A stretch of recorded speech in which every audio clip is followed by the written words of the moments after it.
Good afternoon. How do you do, fellow kids? How's everybody doing today? It's like 150 degrees in New York. Okay.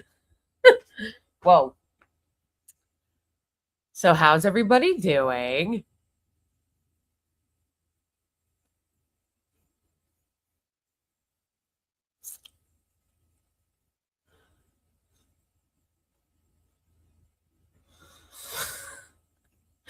I saw this the other day. They were like, it's sexist to laugh at that. I was like, be serious, bro. Be serious. What gives? Okay. First of all, I got no, I know it's really disgustingly hot. Like it's disgustingly hot, and I have my AC on, and it's still disgustingly hot. This is climate change, though, so this is, it's gonna keep. Blakely live stream, true, but you know what though? This is gonna be my last live stream for the next like week and a half. Thank you. I appreciate that. Unfortunately, though, this is gonna be my last live stream for the next week and a half because I'm going out of town. I'm going out of town to visit my sisters and to celebrate my sobriety anniversary. Is it hot in New York? Yes, that is an understatement. It's like actually like cooking in New York. Like like you could actually cook. You could actually cook. Hold on, I'm checking the weather. Yeah, but also it feels hotter than it is. What people don't understand about how hot New York can get or the East Coast in general is that it's humid. So, like, if you're in Colorado and it's really, really hot, this is one of the things I had to adjust to when I moved to the East Coast from Colorado back in the day. One of the things I had to adjust to was the humidity. So, like, it can be really, really hot in Colorado and still not feel as hot as it is because of the humidity. The humidity in the on the East Coast is so oppressive, like it's actually oppressive that you'll feel like, oh my gosh, like the humidity is actually so I don't even know what other word to describe it as other than oppressive. Like it's literally like you feel like you're in a swamp. 4,000 people have died in Europe. Jeez. That's fucking crazy.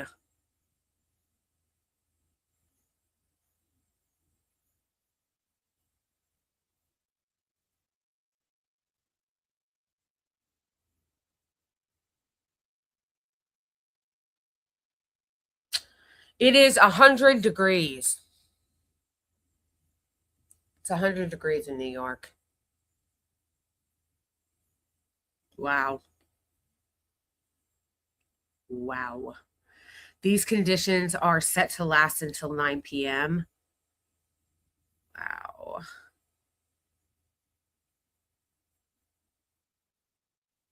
The UV index is 8. Jeez. Wait, I'm looking for the humidity.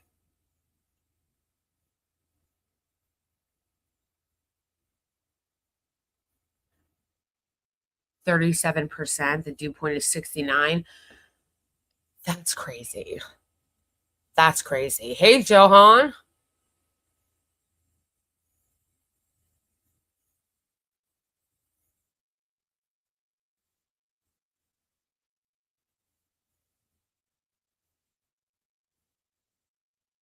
It's crazy that it's 100 degrees. The scary thing is that this is gonna be the coolest that we'll see. Like every year, it actually gets hotter and hotter. So like what we're seeing now is gonna be the coolest we'll see.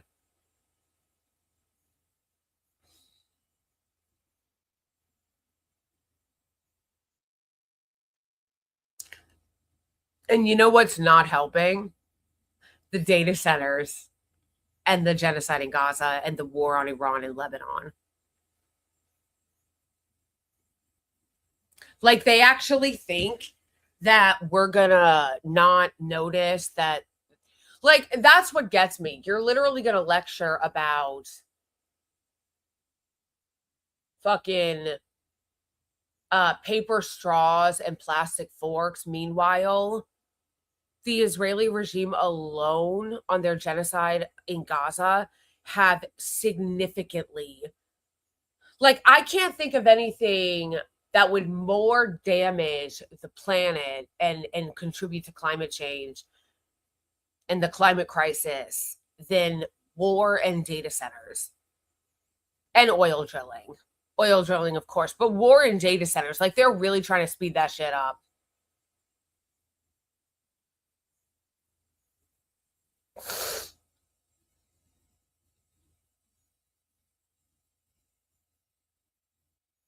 Yeah. No, I know. And it's crazy because it's like, and this is not going to get any better. We think it's bad now.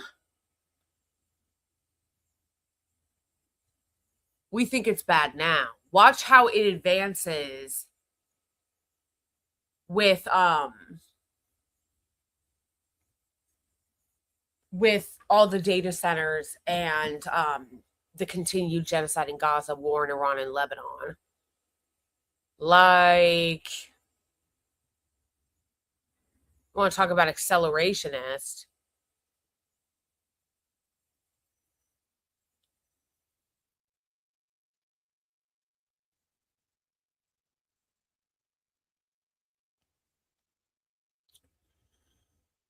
Yeah. Yeah, it's literally 100 degrees, you guys. It's crazy.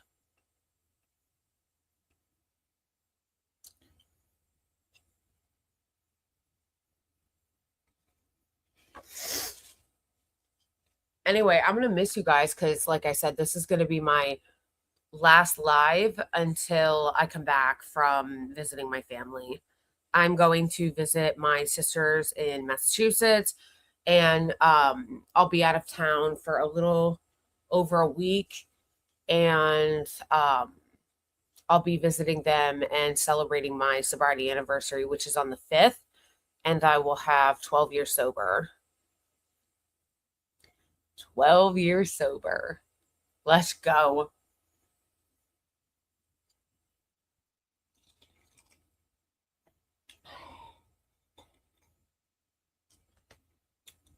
It was fun watching all the right wing meltdown about the birthright citizenship case.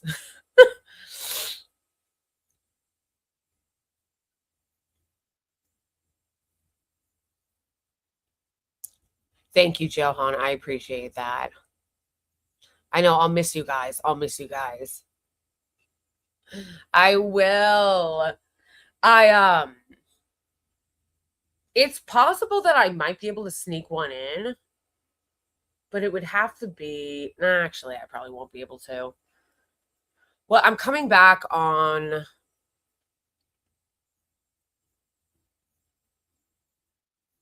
let's see. I'm leaving on Saturday. So I'm leaving on the 4th, and I'm coming back the 13th. Yeah, so I'll be gone for like a week and a half. I can't believe I'm about to have 12 years. Like, that's fucking crazy to me. They upheld birthright citizenship and the APEC shells. No, it's really amazing. They really are melting down. It's so funny. It's so funny.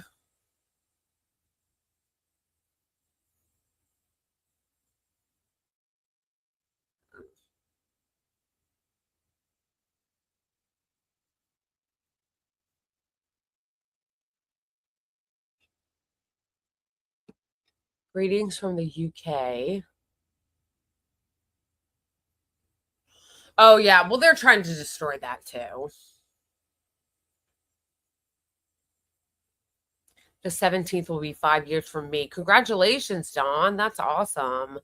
No, I know. I will miss you guys. I will miss you guys. Having to go like a week and a half without doing a live, like, I'm definitely gonna miss you guys. But we're gonna have fun today. We're gonna have fun today.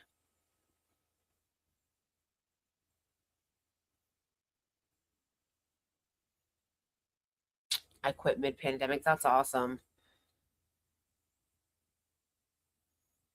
That is awesome.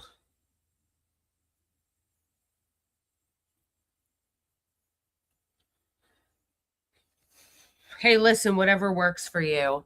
Some people are California sober, and I'm like, good for you. Whatever works for you. I can't do that. I'm one of these people that my addiction is such that I can't do anything. Hey, thanks so much, Gabe. I love that. You gave me a custom 12-year super chat. That's so nice. Thank you. I like that. Thank you. I like how thoughtful that was. Thank you. Thank you for putting thought into it, Gabe. I appreciate that because I know you did it custom because yellow is usually just 10.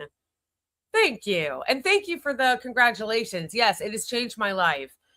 Um, it has changed my life for the better. And I hope that regardless of your you know, regardless of how many yes, you do. I appreciate that, Gabe. That regardless of what people are going through, like getting sober was definitely one of the best things I ever did for myself. First of all, I probably would not be alive if I didn't get sober. It's possible that I would have died. It's also possible that even if I were alive, I would be like in a mental institution or something. I would be because I was already like rapidly like deteriorating. So not only is the best thing I ever did, but I always encourage people that like you can do it and do whatever works for you, you know? Like it doesn't have to be the way that it looks for me. People get very upset when they feel like people are trying to tell them how to get sober. And you know, some people can get California sober. Not everybody can. I can't because my addiction operates in such a way to where I abuse everything. Like I abuse everything. So I can't even take meds, like certain medications, like benzos. Like um thank you so much, Dawn, for the super chat. 5 for my 5 years sober. Let's go. Thank you. Thank you. Um, I'm like the type of addict to where like I can't even like I can't even get prescribed benzos. When I first got sober, I was having panic attacks. Like, I'm serious, you guys, like really horrific, ruining my life, couldn't function, constant chronic panic attacks to the point where, I mean, it honestly was one of the main drivers as to why I got sober because I couldn't handle the panic attacks anymore and they were getting worse. And it was just this horrible cycle. And but when I got sober, they actually got worse, bro. They got worse. And so I'd gone to the doctor, and the doctor was legit so embarrassing. He was like, well, I can give you a prescription for Ativan or whatever. I was like, I can't take benzos because I'm an addict. Like, I'm counting days. I'm newly sober. And he was like, well, I don't know what you want me to do then. Like, he literally said that to me. I don't know what you want me to do.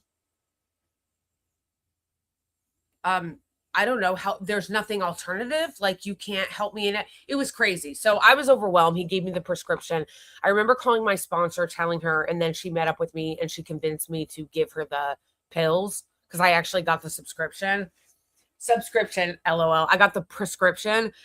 And then I was contemplating it, even though I knew it wasn't a good idea and I knew I shouldn't, but I was in so much pain that I was considering it.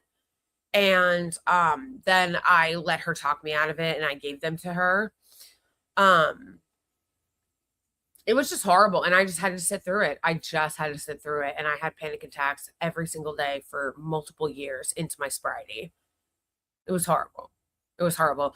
Still the best decision I ever made. But again, the point of that story was to say like some people can, you know, benefit from being California sober. Some people benefit from being on MAT. I'm one of these people that I just could not do that because of the nature of how I abuse things. And how out of control my addiction got really quick. So I guess I would say like get sober, whatever works for you, but also be careful and know yourself. Cause I saw a TikTok the other day that really made me sad. And it was a TikTok about a woman talking about how her sister OD'd. But that OD got kicked off by her basically getting diet pills from her doctor because somebody had called her fat and it helped it like she spiraled out of control and she went to a doctor to get these diet pills and the diet pills like triggered her relapse.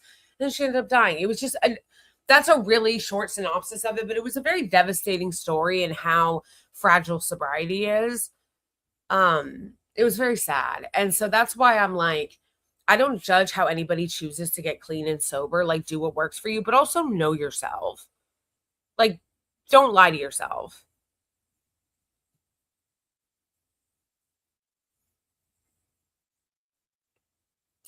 Kyle, thank you for the super chat.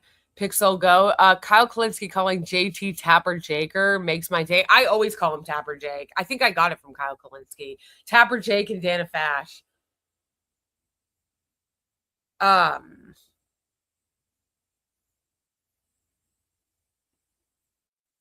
Yeah, no, totally.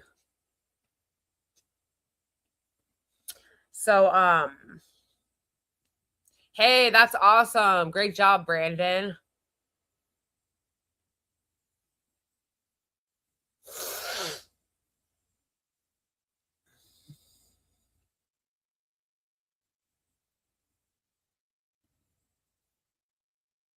Dana Rash. No, you guys, we're gonna watch it. It's really embarrassing. It's really embarrassing. So the context is Dan Goldman lost his seat, okay? And because he sucks and he's openly racist, Islamophobic, pro-genocide hack. And so he went to cry to Tapper Jake on CNN.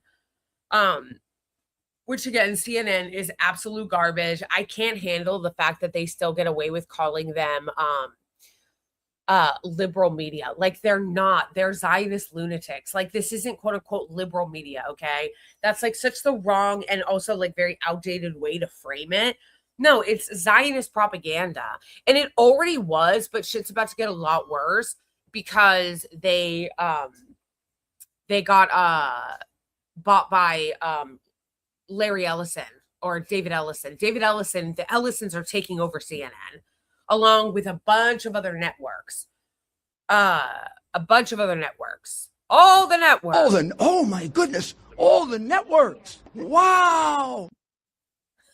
So with all the networks that the Ellisons are taking over,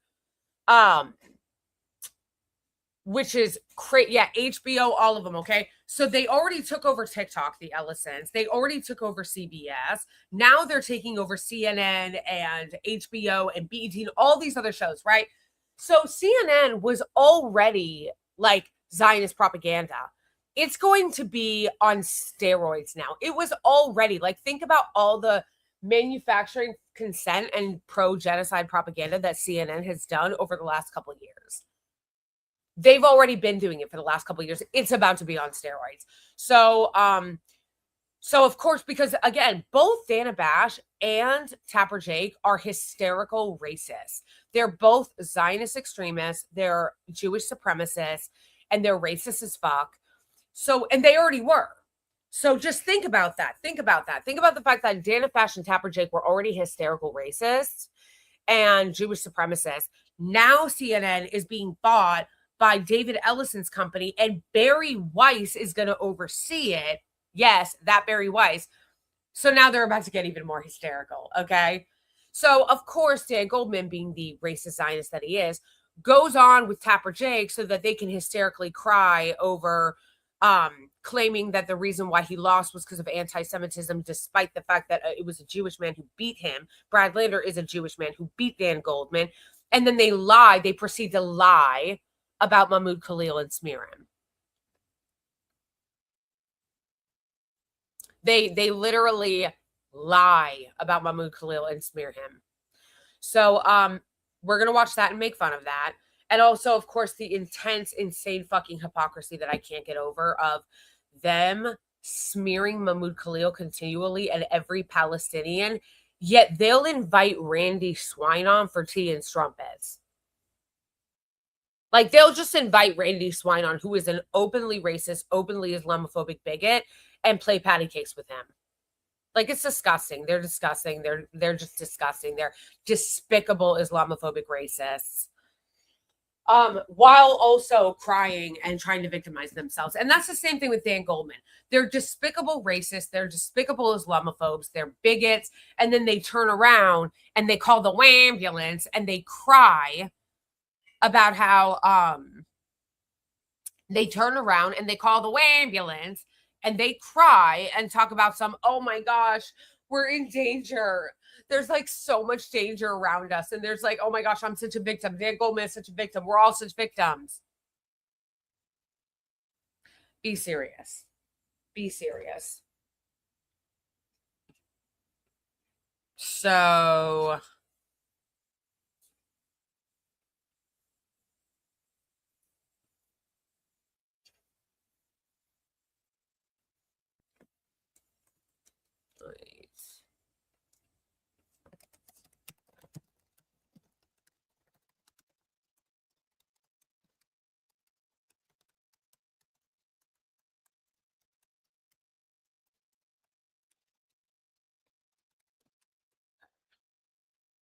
um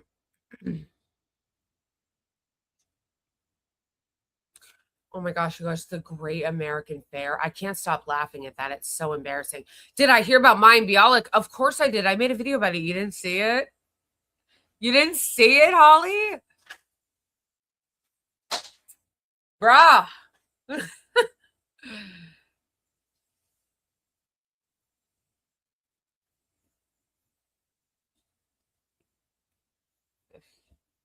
Yes.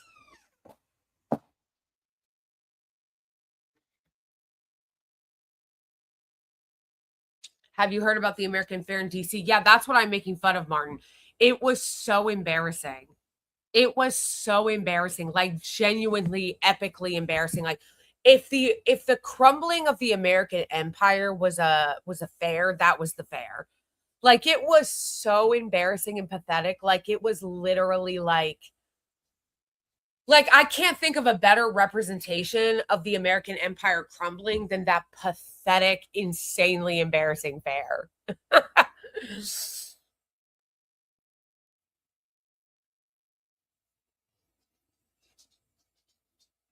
No, thank you. No, totally. It was so embarrassing. And I was like, am I next? So fucking embarrassing.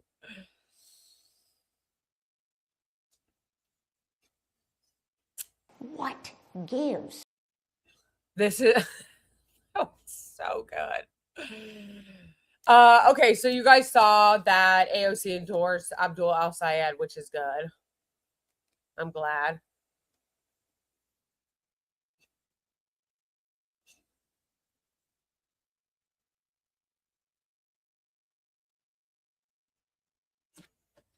Also, I'm seeing a lot of right wingers also melt down about the thing about Mamdani suggesting people turn down their ACs. And the thing that is so tiresome about that is that I can't stand what little bitches they are.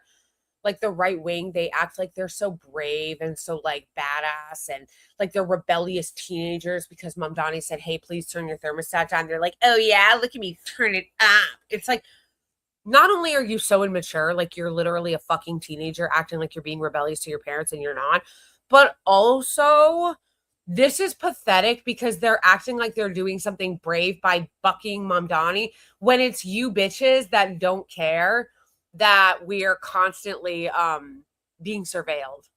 Yeah.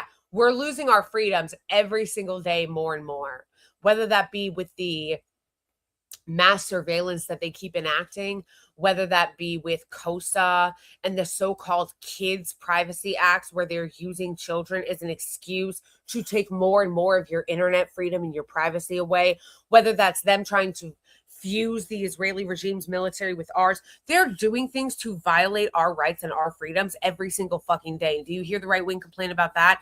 Do you hear them crying about that? Do you hear them challenging the powers that be on that? On those bills, on those erosions of our freedoms, of our First Amendment, of our sovereignty? Do you hear them talking about that? No, of course not. They're little bootlicking simps that'll sit there and go, yes, daddy, can I have another? Yes, daddy, please take my internet freedom away. Yes, daddy, please violate my First Amendment rights. Yes, daddy, please put more data centers in my backyard. Please let Instagram tell me what I can and can't look at. Please make me reveal my identity online. Please, Daddy, spy on me. Please, Palantir, spy on me more and more. Please, Israeli regime and the bootlickers over in our Congress, fuse our military so that we have to share intelligence with a country that spies on us and hates us, and that our own Pentagon deemed a national security threat. Oh my gosh, Daddy, please, more, more, more. But then when it comes to actually doing anything that could help the people, something as mild as, hey, can you be a little bit more considerate with your internet? I mean, with your AC. They're like, oh yeah, take it, Mom and Daddy. Look at me rebel. Look at me rebel. I'm such a patriot, you know. I thought, look at me, I'm a patriot. I said, screw you, powers that be. Screw you, Mom and Daddy. No, it's so embarrassing. It's actually so embarrassing.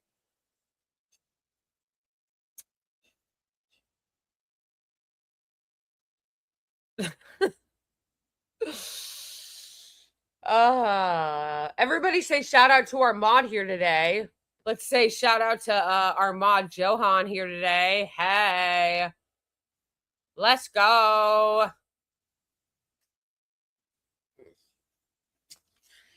All right, let me heat up my coffee. Oh my gosh, the Great American Fair. Oh my gosh, it's so fucking embarrassing.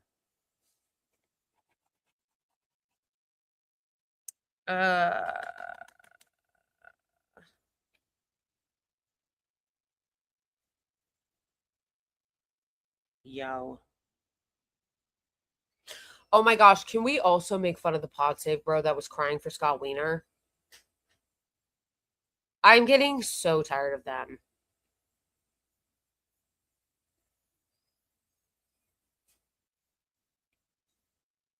I'll make a note of that actually.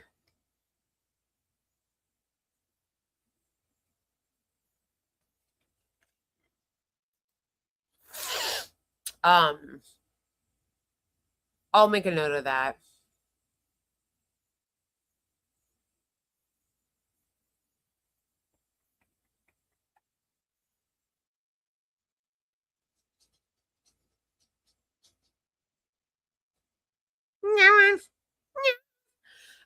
Okay, I need to get my coffee, but I'm just making a note that if we end up going over 2 hours, I guess I'll use some of the extra time to make fun of that clip from the Pod Save Bros. I'm getting really tired of their crocodile tears and their gatekeeping and them scolding pro-Palestine protesters. Like, I'm getting really tired of it. Okay.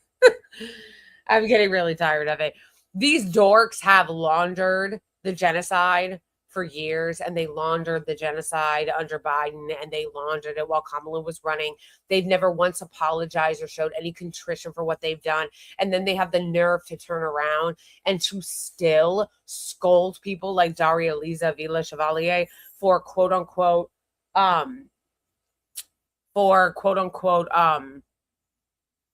being abhorrent. He called her abhorrent, Jon Favreau, because she attended the pro-Palestine protest, which is so disgraceful and disgusting. And then the John Lovitz guy was calling the ambulance and crying over people protesting Scott Wiener, which is just so pathetic and disgusting, and like them trying to just soft launder their fucking Zionism again. It's like the fact that you're centering Scott Wiener's feelings and smearing the protesters, like, you're fucking so embarrassing.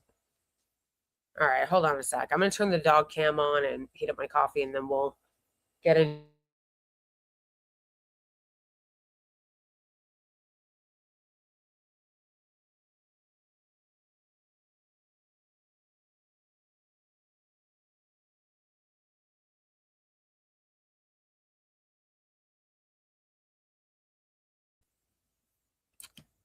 Thank you so much, Saida, for the super chat. Here's to an amazing live stream, fashion icon. Thank you. Yeah, and like I said people earlier, this is going to be my last live stream for the next week and a half because I'm going out of town to visit my sisters to celebrate my 12-year sobriety anniversary. So I won't be here for the next week and a half. So this will be the last stream. So thank you so much, Saida, for the super chat. And while I'm at that, that is a reminder that it is your support and help that makes it possible for me to do this. So I just want to say thank you to everybody who sends super chats during this stream. If I meet the goal of 10 on my main channel and 5 on the other, then I go an extra half hour. And also sending super chats. I set goals, super chat goals every stream because it helps me and it helps the channel grow. And as you guys know, I'm trying to get to 100,000 subscribers this year. And that is a great way to do so. So if you can help contribute to help me meet the super chat, that's amazing and really appreciated it. If not, no worries too. Also helps the stream to like and share it and to just watch the videos all the way through that I post on YouTube. You can also support me by becoming a member on either YouTube channel or become a Twitch subscriber or support me by becoming a monthly Ko-Fi member or patron, which is just Ko-Fi's Patreon, just pledging monthly support. And those are also ways that help me a lot. And I appreciate that. So yeah, shout out to all my Ko-Fi members and patrons. Shout out to all my YouTube members and Twitch subscribers. Shout out to everybody who helps me meet the super chat goal and send super chat during the stream to help the stream. Please like and share it.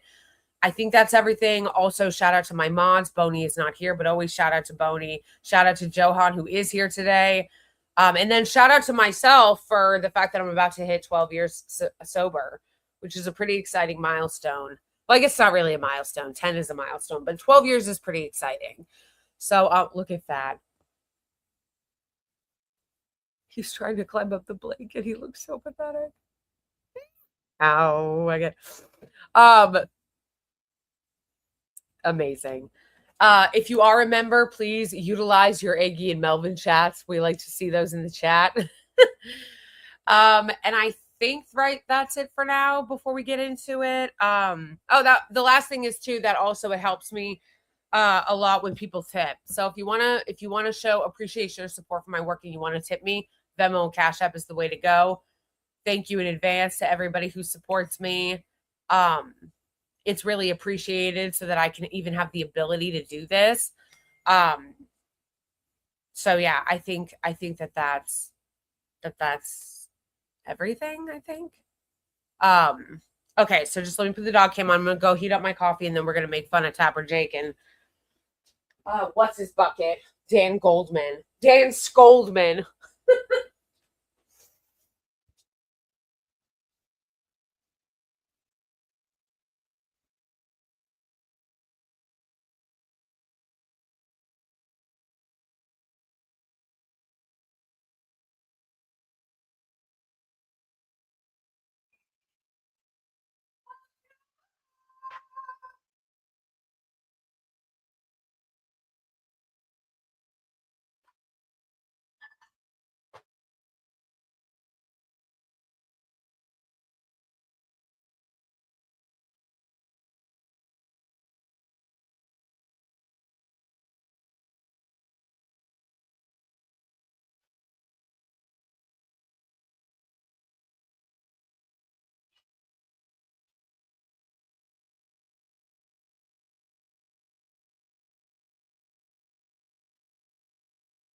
Oh, oh, right.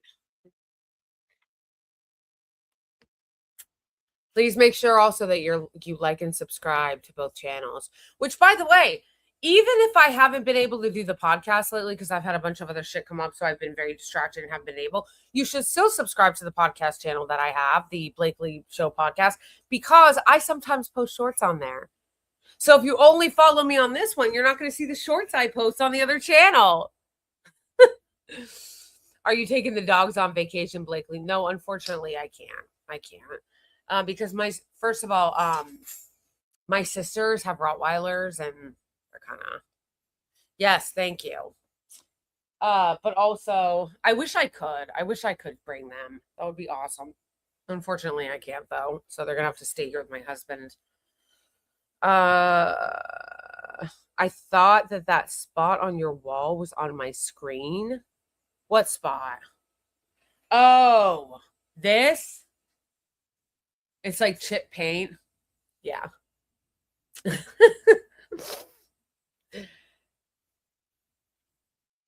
That's so funny. Okay.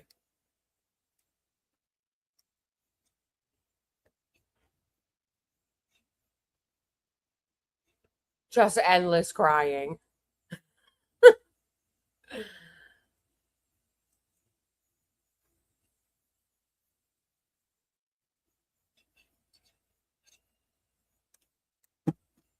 Hold on. Dan Goldman.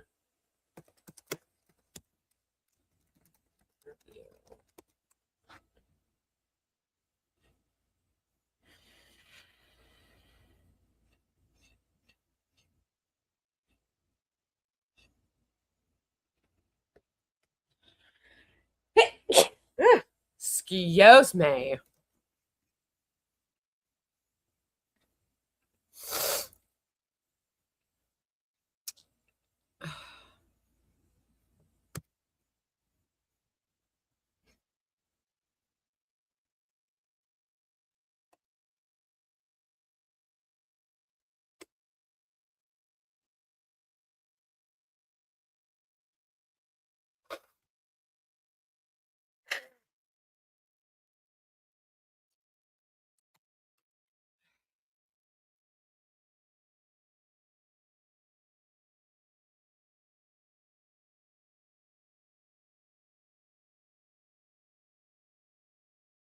All right, let's start with this part.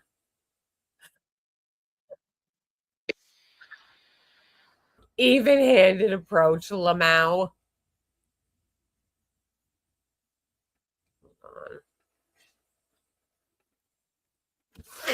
Even-handed approach. Get the fuck out of here. Also, similarly, I'm optimistic that he will take a more even-handed approach in his criticism, but also similarly when really egregious anti-Semitic incidents happen, because this is not a First Amendment issue. He had Mahmoud Khalil at his house, at the mayor's house, and he said he was doing that because he supports Khalil's right to free speech.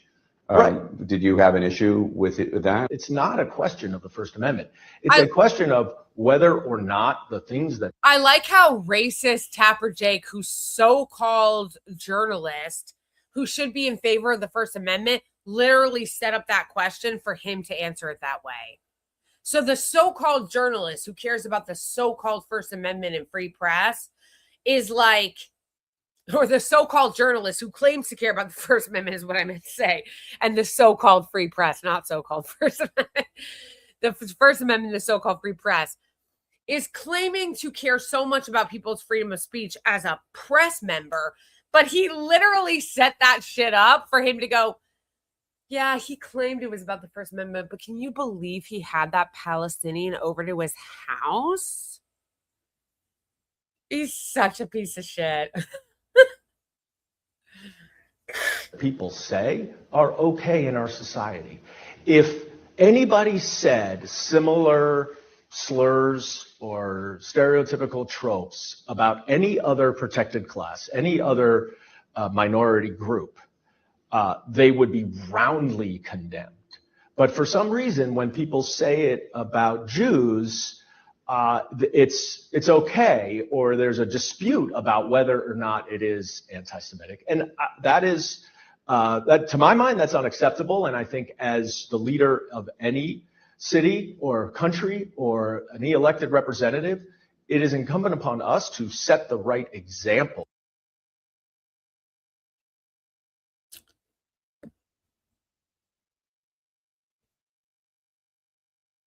He didn't say anything anti-Semitic. Let's look at this tweet from Mahmoud Khalil. Oh my gosh, they're such cry bullies. I can't.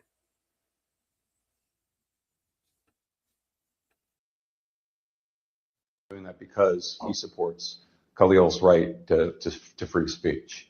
Right. Did you have an issue with that? It's not a question of the First Amendment. It's a question of whether or not the things that people say are okay in our society. If anybody... What you guys notice that he can't actually say anything about what he said because he didn't say anything.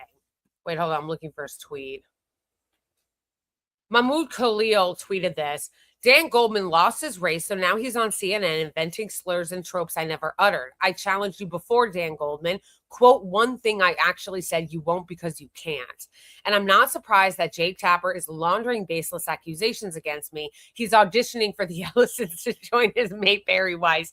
I can understand. Honestly, that's such a perfect response. That's such a perfect response. Flapper Jake. For real, though. But Mahmoud Khalil's response was so perfect. It's true. True. True.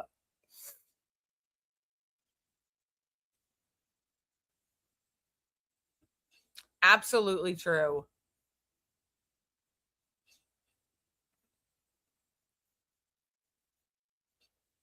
All right, let's go back to this one. Because he's right. Because he's right. They love to go, huh. Let's go back to this clip of him saying that. Because notice how in Dan Goldman's answer, let's listen to it again, he doesn't cite a single thing that Mahmoud Khalil supposedly said. He doesn't cite it because, again, he can't because Mahmoud Khalil didn't say anything anti-Semitic.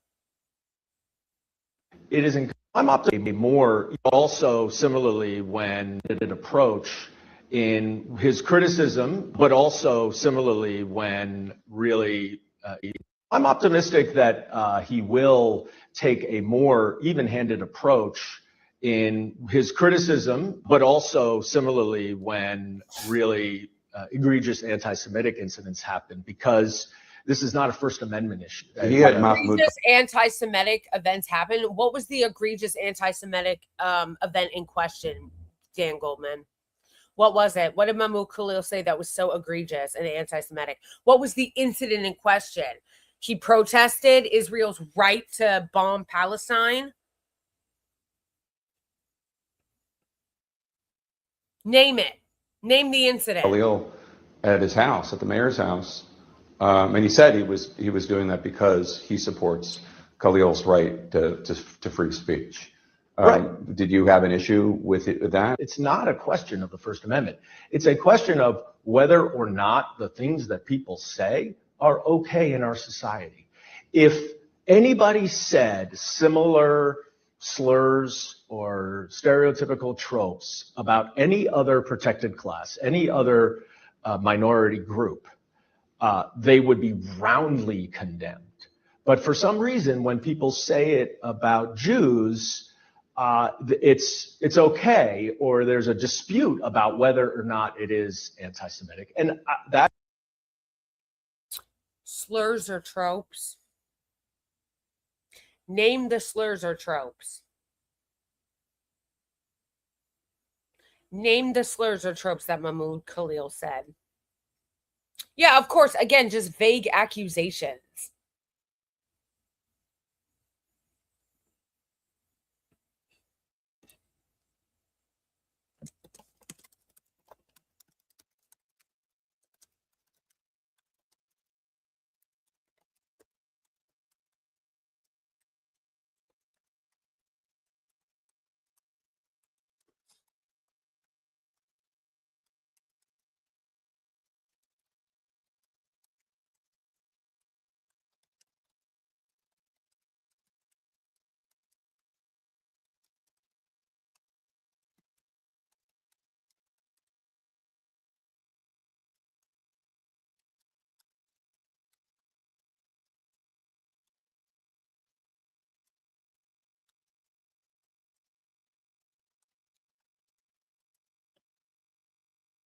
He's such a liar.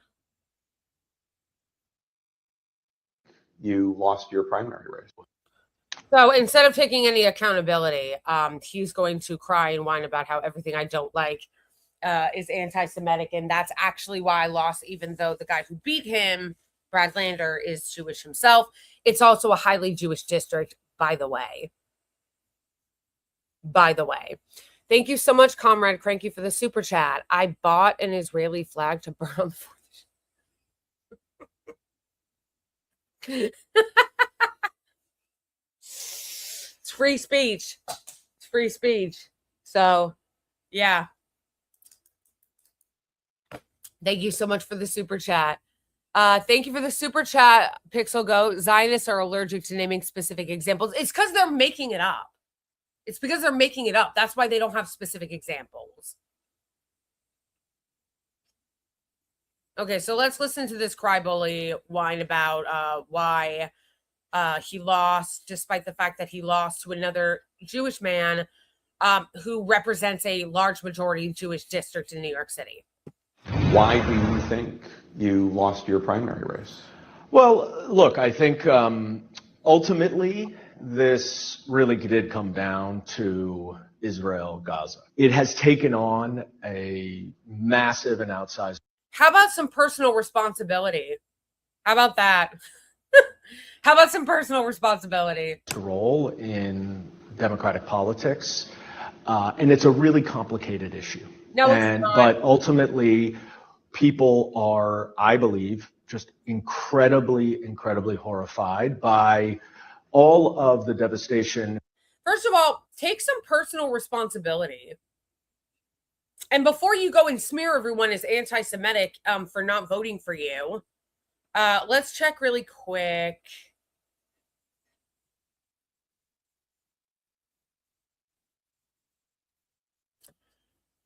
Let's check really quick.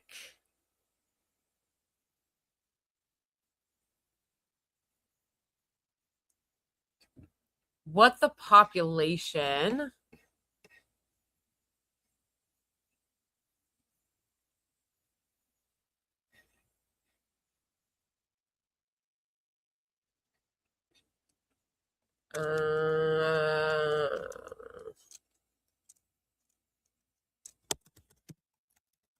percentage of New York 10 is Jewish.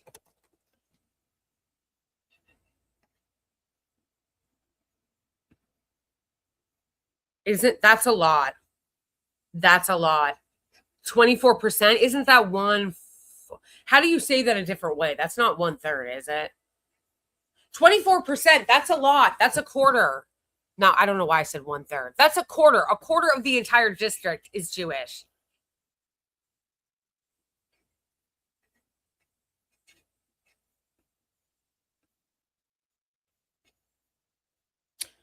What are the top 5 Jewish majority districts in the U.S.?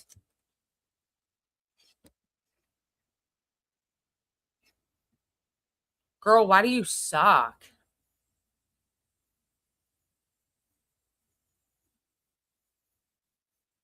No, I'm not saying any of them are majority Jewish. I'm saying what are the type 5 most heavily Jewish ones? Florida 20. Exactly. Several have significant pluralities. I guess I framed it in the wrong way, like making it seem like it was majority Jewish when I didn't mean to frame it that way. I was trying to frame it in such a way of like, not that it is majority Jewish, but that they have the most, like the highest amount of Jewish people in that district. New York 10. So that means that Jewish people rejected you. Did you? They rejected you, Dan Goldman. So I don't know where it went, where the rest of it went. Okay, I don't know where the rest of it went. But I mean, so let's just be serious about that. This is a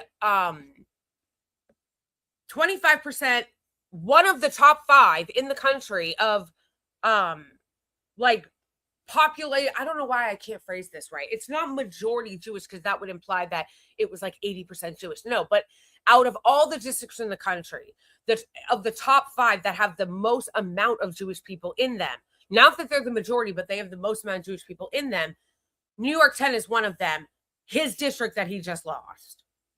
So Did you? JJ. So maybe, so I guess what I'm trying to say to Dan Goldman is maybe look inward. Maybe look inward. Sounds like a you problem. Sounds like your Jewish constituents think you're full of shit and didn't want you representing them anymore. Unless you're just going to call them all capos and self-hating Jews and anti-Semites. Like you guys, like a lot of Zionists on Twitter are doing to Brad Lander right now. I believe just incredibly, incredibly horrified by all of the devastation and destruction and death that is going on in the Middle East. And I agree. First of all, again, it just shows you what a trash bag he is, that he says the way that, again, pay attention always to the way that these people frame it. Oh, it's just so complicated. It's not actually. It's not at all. And the fact that you're still saying that 3 years in is fucking crazy. I saw a little girl's head blown off the other day. It's actually not complicated. Second of all, the way that they dehumanize Palestinians and the way that they always talk in passive language as if there's not a perpetrator. Think about it. Think about if they talked about this way about white supremacists, because he would talk a lot about white supremacy and the dangers of it when he would be talking about the Republicans and January 6th and all this stuff. Rightfully so. But then not talking about it when it comes to the Israeli regime. He talks about it like it's a natural disaster. Oh, it's just so sad, all the death and destruction that's happened in the Middle East. Very vague, you notice? Doesn't specify it's happening in Gaza. Doesn't specify it's happening to Palestinians. Doesn't specify who's doing it. Israel. Lots of vague and lots of neutral language here. I have a different view of how to stop this Israeli government, how to rebuild peace in the Middle East, and I stuck with that. Oh, your view is in, you mean sanctioning the ICC, voting to sanction the ICC when they wanted to hold the genocidal government accountable? Is that what you mean, Boo? Is that what you mean?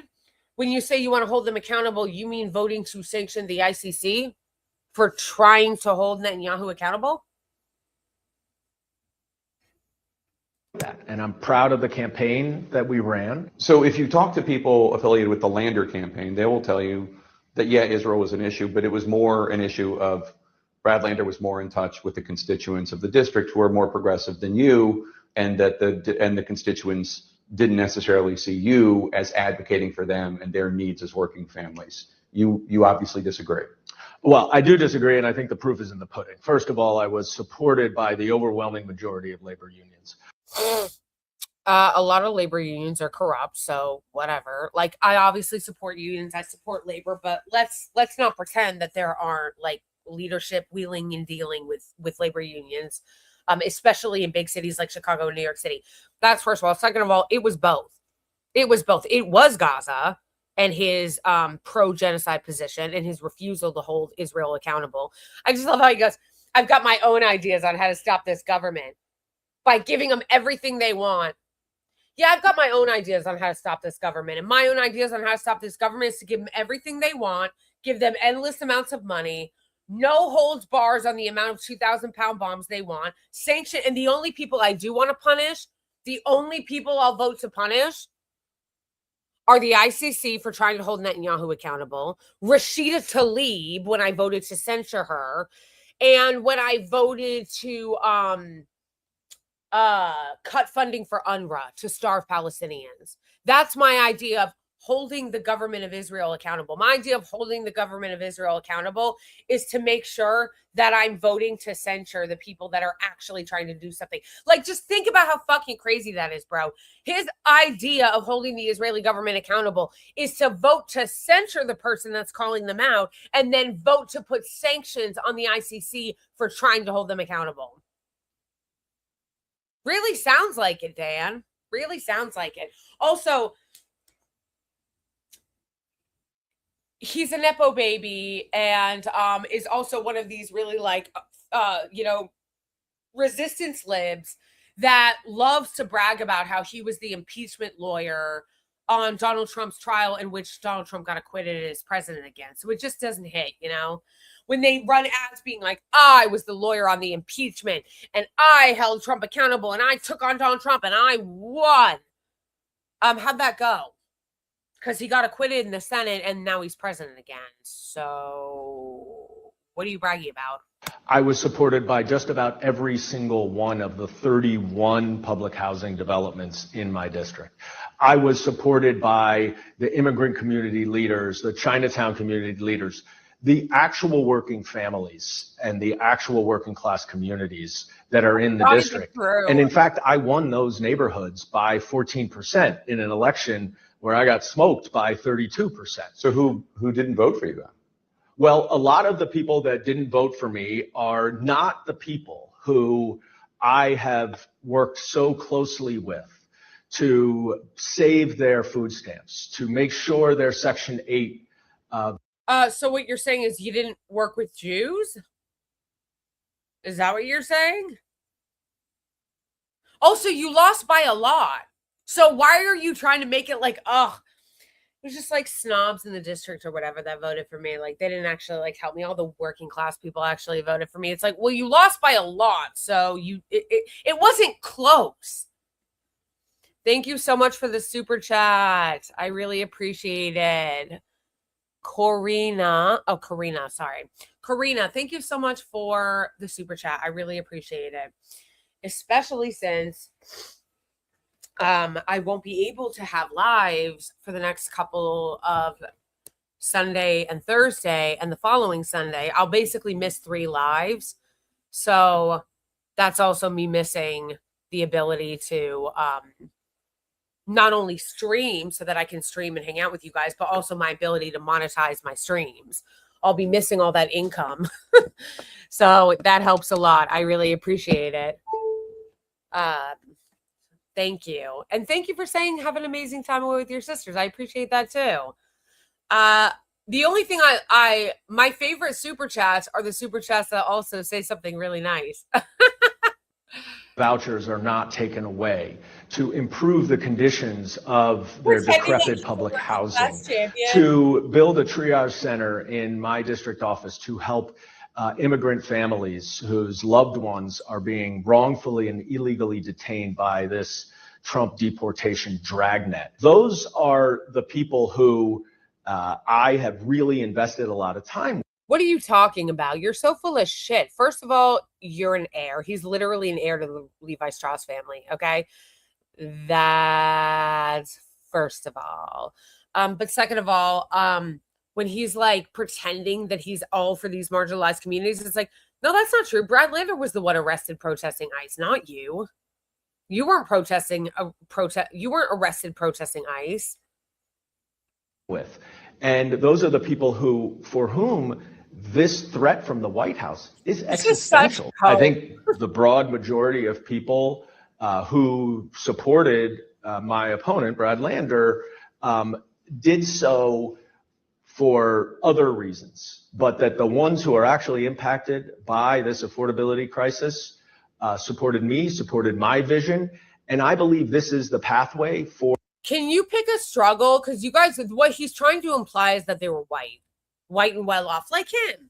White and well off like him. That's what he's trying to imply. The people that were actually impacted by this, the minorities and the people of color and people living in public housing and people who are affected by ICE deportations, they voted for me. The people that voted for my opponent did it for other reasons, I assume, like being white and against genocide. Get the fuck out of here. And he's saying it again like he won, like Lander won with a squeaker.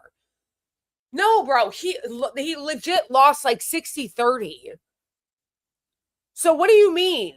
So he's basically smearing all of his constituents, basically. Because again, it's not like he lost by a point. He lost by 30 points. So that means if he thinks that his constituents all voted for Brad Lander for other reasons, like, you know, the Gaza Holocaust, like what, like other reasons, and it was just like privileged people like him that voted for Brad Lander. If that's the case, why was it 70%?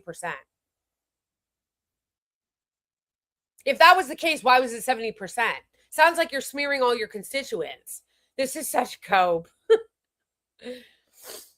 Hey, thanks for the super chat, Ahmed. How's it going?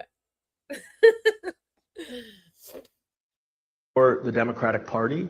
So looking at you and the man who defeated you, former comptroller Bradley. Pathway for the Democratic Party. Reasons, but that the ones who are actually impacted by this affordability crisis supported me, supported my vision, and I believe this is the pathway for the Democratic Party. So looking at you and the man who defeated you, former comptroller. First of all, if it's the pathway for the Democratic Party, why are you guys still taking corporate PAC money? Did you? Did you? If defending and protecting working class people, people on SNAP, people impacted by ICE, if that's the case, why are you still taking corporate PAC money? Why are you taking APAC money? Why aren't you for abolishing ICE? If you really believe that that's the pathway for the Democratic Party. No, first of all, the pathway for the Democratic Party is defunding Israel, which is why you had your ass handed to you by Brad Lander. That's first of all. The pathway forward for the Democratic Party is defunding Israel. That's number one. Putting an arms embargo on Israel. That's number one. That's why you lost. That's why you had your ass handed to you. And that's why everybody chanted Free Palestine across everyone who won. That Zohar Mamdani endorsed. That's first of all. But second of all, he's lying when he pretends to care about working class people and migrants. Because if you really did, and if you really believe that working class people, that the path to success for the Democratic Party runs through working class people and immigrants, then why aren't you for abolishing ICE? And why are you still taking tons of money from corporate PACs? Why are you still taking money from lobbyists? Why are you still taking money from the healthcare lobby?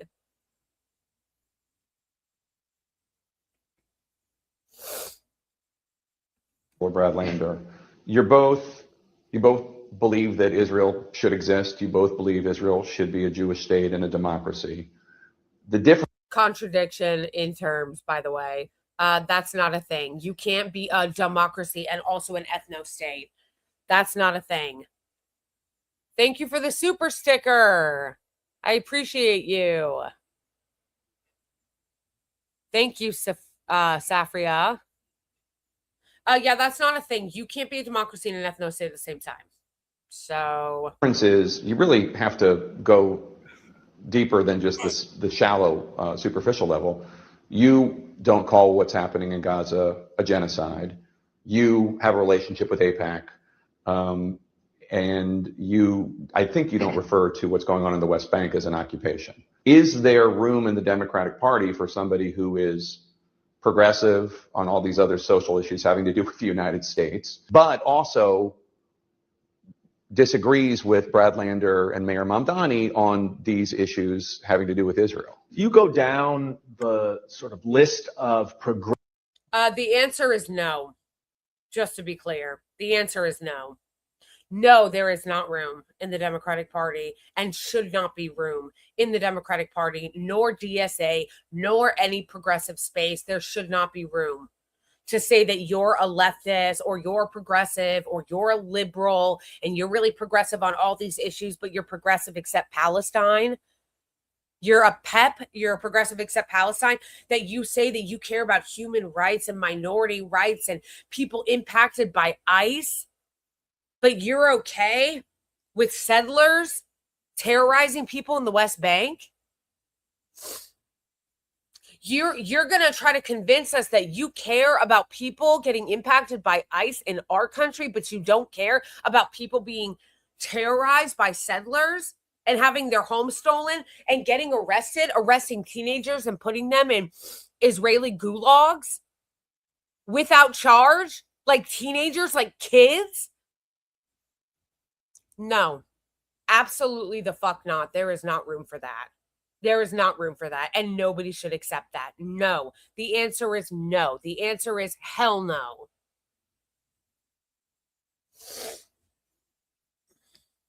These people need to be absolutely shunned.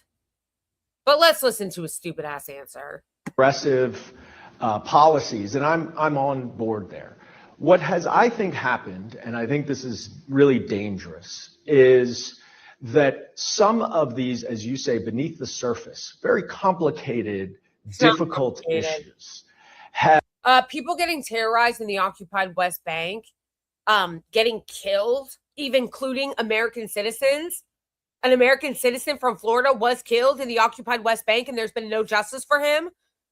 Literal kids getting kidnapped in the occupied West Bank and put in Israeli dungeons with no charge. That's not complicated. Terrorist settlers running around like hooligans and stealing people's homes and setting their houses on fire, committing pogroms and killing their livestock, that's not complicated.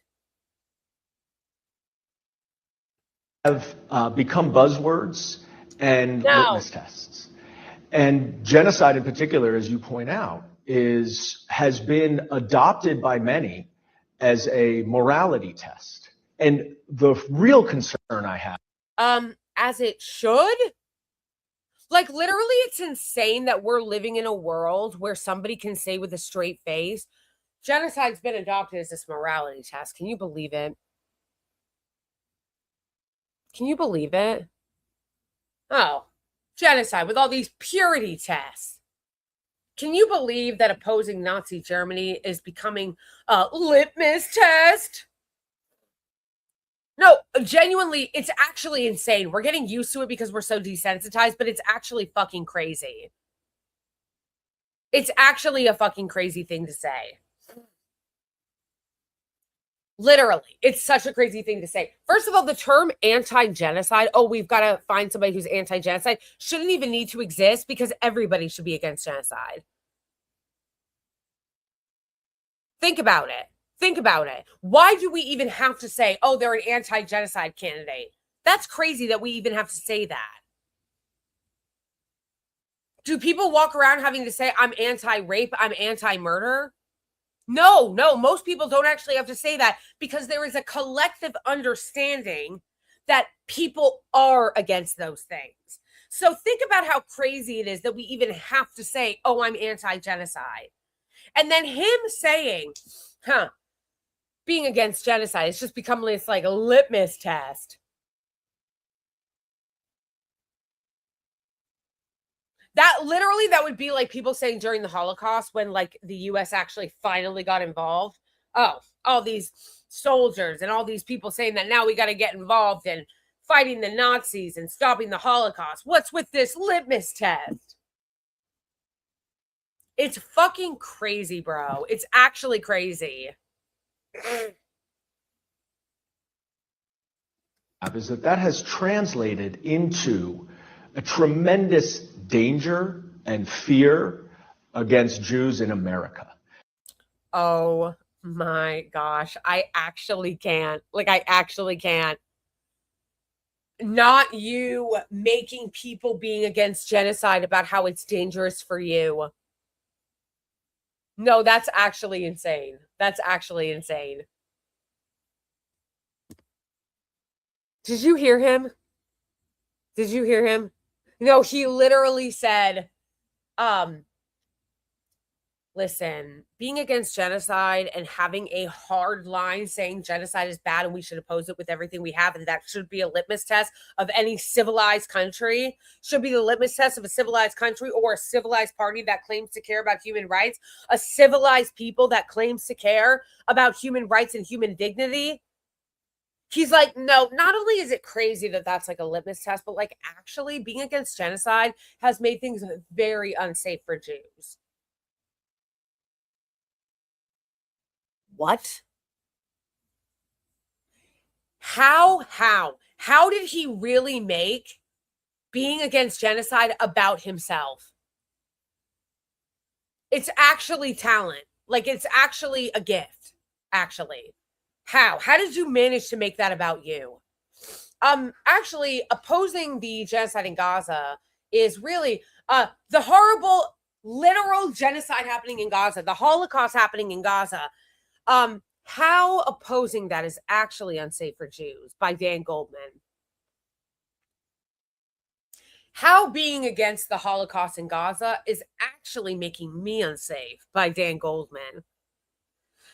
How making opposing the genocide in Gaza a litmus test is bad for democracy by Dan Goldman.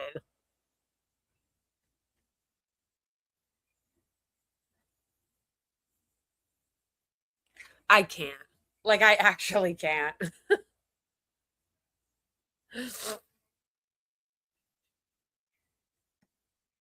Because American Jews are now being held responsible. First of all, once again, if you really believe all this, then why did you just lose in a large Jewishly populated district?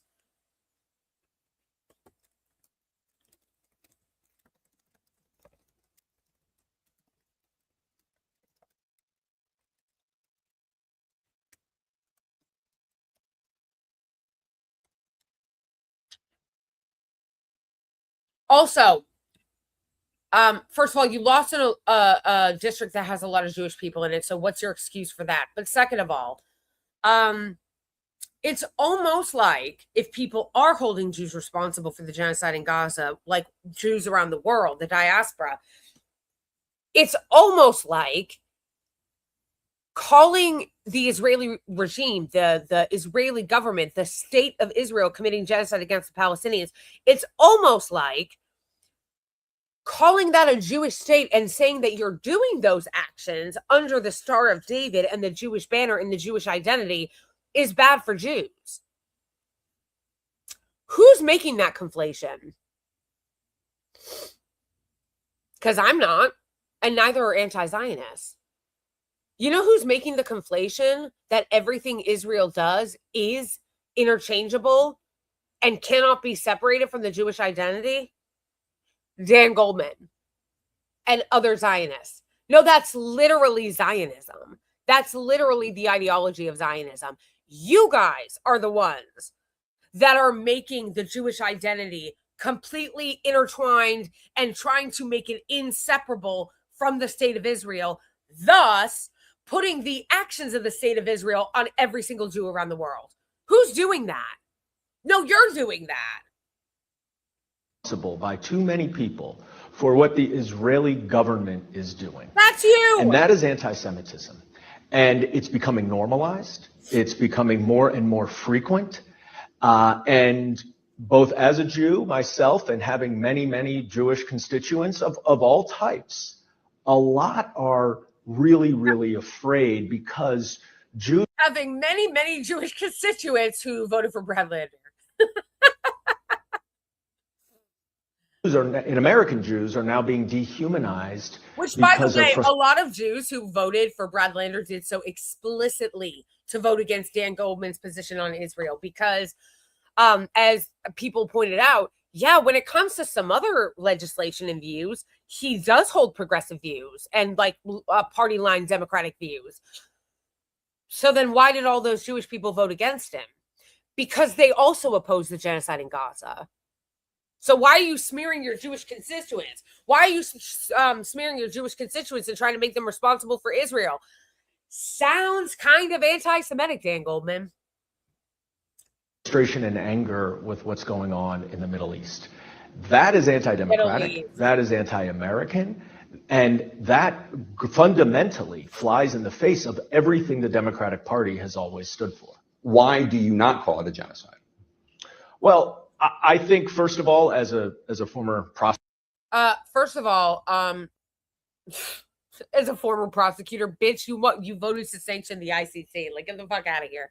But second of all, he's like, anything the party has always stood for. Yeah, so you want us to believe that you believe in standing for human rights and equality, but not for the Palestinians. Because that's what you're saying. When he says things that the Democratic Party stands for, he's talking about things like equal rights, equality under the law, defending marginalized communities. That's literally what he's referring to there. But you want that for people who aren't Palestinian. You don't want that for Palestinians. You want them to live under apartheid.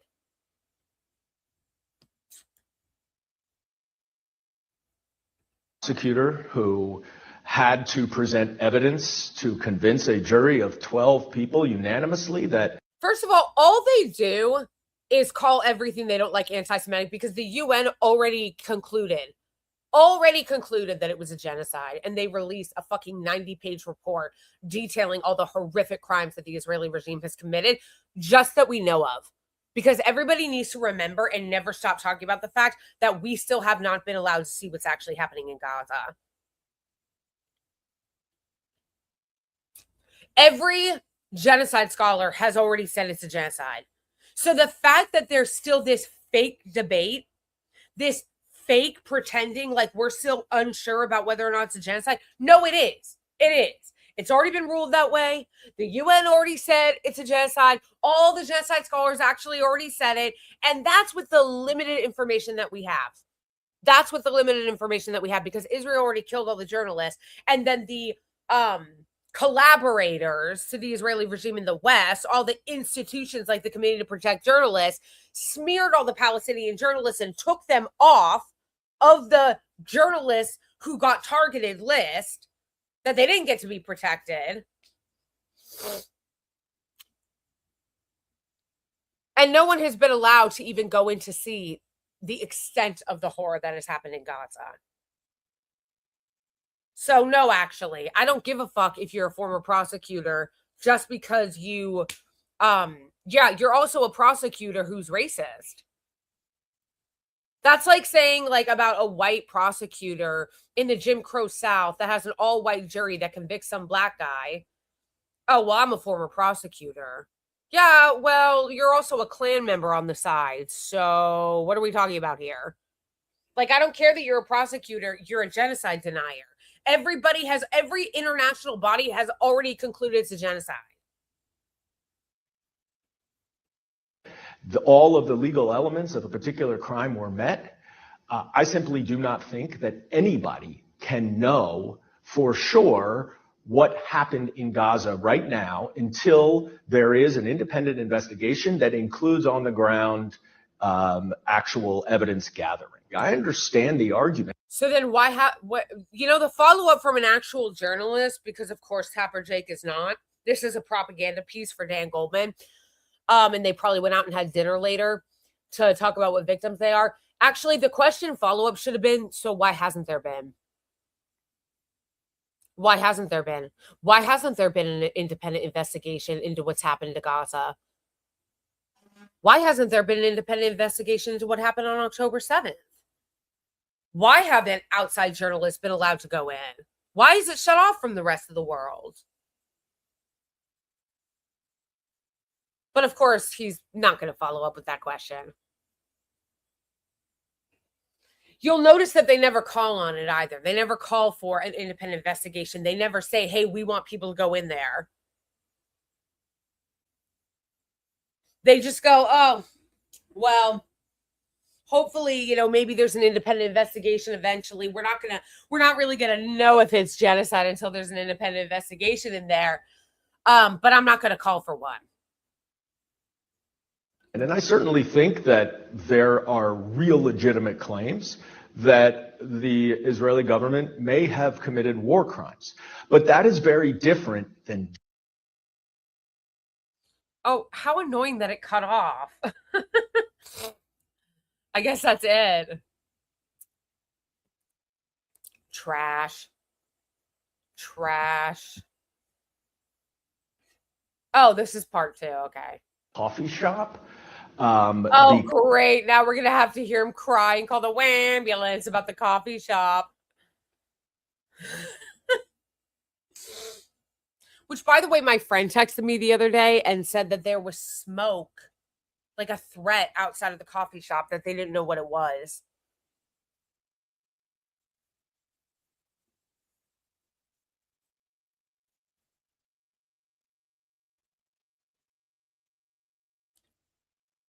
I mean, that was a couple days ago, so it might have been nothing, but the fact that people are still harassing that coffee shop, people are still harassing that coffee shop, which you should support if you're around. It's unfortunate that this wasn't ratio. Why do you think? Although I did get a pretty funny CNN ratio the other day, so that was fun. Because How much do you think you are where you are today because you did not endorse Mayor Mamdani? Well, look, I think when you look at all the results around New York last week, his endorsement and his support had a tremendous impact. There's no question about it. I was very clear then and have continued to be clear that I had real concerns about whether or not some of his rhetoric and his actions would increase or escalate. Notice how there's no example again. Notice that? No example. None. Never any examples. Never any examples. Just vague. His rhetoric was bad. Evidence? Trust me, bro. The anti-Semitism that has dramatically skyrocketed since October 7th. Do you think? How much do we have to keep coddling them? Zohran Mamdani literally condemns anti-Semitism constantly. How long do we have to coddle you before you accept that he condemns anti-Semitism? He's never said anything anti-Semitic. They're lying. He's never said anything anti-Semitic, and he condemns it pretty regularly because he's asked about it constantly. Of course, he's never asked to condemn Islamophobia or anti-Blackness, though, because they're fine with that. It has? I don't know if it's directly correlated. But what I will say is that you're seeing much. Do you think it has? I don't know if it's directly correlated. But what I will say is that you're seeing much more frequent use. He's trying to blame Mamdani for a rise in anti-Semitism. What a scuzz. For example, of Jews being compared to and equated to Nazis, and that feels to be normalized, and that feels different than a year ago. That just the fact that I was, prospectively banned from a. I'm sorry. You don't get to have people like Ben Gvir and Smotrich in the Israeli cabinet literally calling Palestinians roaches and animals, human animals, and bragging about how you're going to execute them and wear noose pins and then cry when people call you Nazis. This is insanity. A coffee shop because I broadly support the state of Israel is something that's really dangerous. I want to play the video. You're actually full of shit because it wasn't even just that you broadly support Israel. It's that you literally have taken direct votes to enable the genocide every step of the way while blocking and condemning those who tried to stop it. It wasn't just some vague, like, I support Israel. It's like, no, you're a lawmaker who voted to defund UNRWA, who voted to sanction the ICC, who voted to censure Rashida Tlaib, the only Palestinian American in the House. Get the fuck out of here. Of his response I've said that I have political disagreements with Congressmember Goldman. I do believe that that's a response that goes beyond that. I think when you compare that to what calling AIPAC or other Jewish pro-Israel supporters monsters. Right, he called them monsters. Which he did. I think those are two.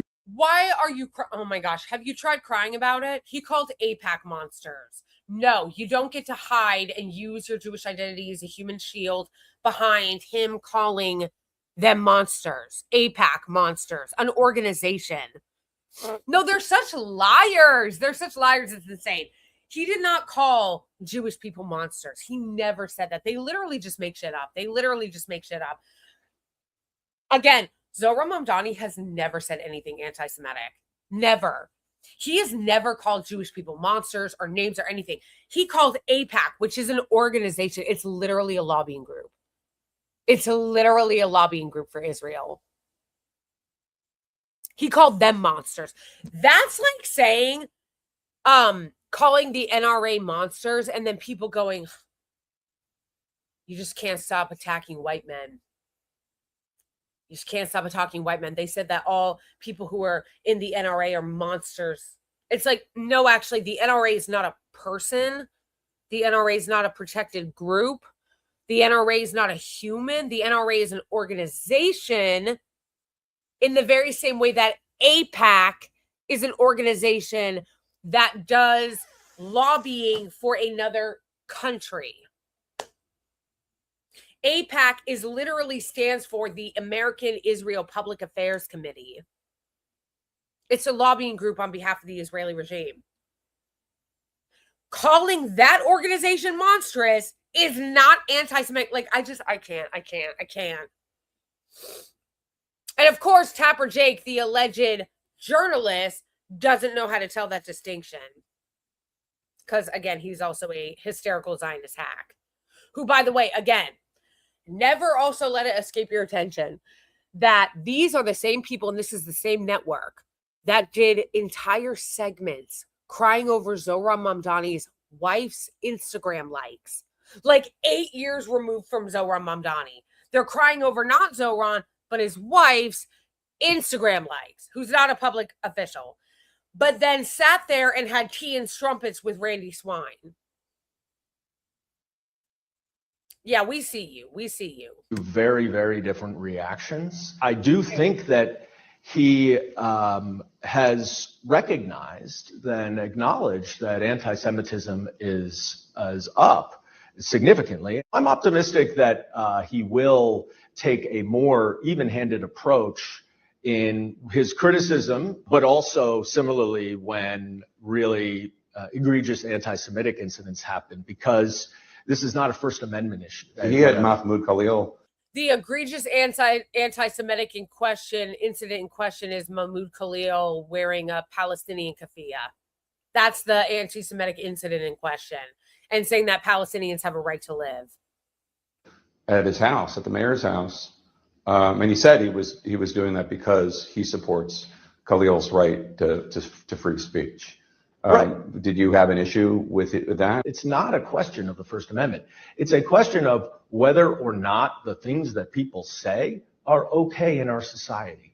If anybody said similar slurs or stereotypical tropes about any other protected class, any other minority group, they would be roundly condemned. But for some reason, when people say it about Jews, it's okay, or there's a dispute about whether or not it is anti-Semitic. And that to my mind, that's unacceptable. And I think as the leader of any city or country or any elected representative, it is incumbent upon us to set the right example. Do you wish that he had said something more about what happened to you at the coffee shop? I don't. Name the incident. Oh, I mean, I can't believe he's just letting all these anti-Semitic incidents happen. Name it. Oh, Mahmoud Khalil called me a slur. What? As Mahmoud Khalil said earlier, you can't, because that didn't happen. I want to make the coffee shop about me personally.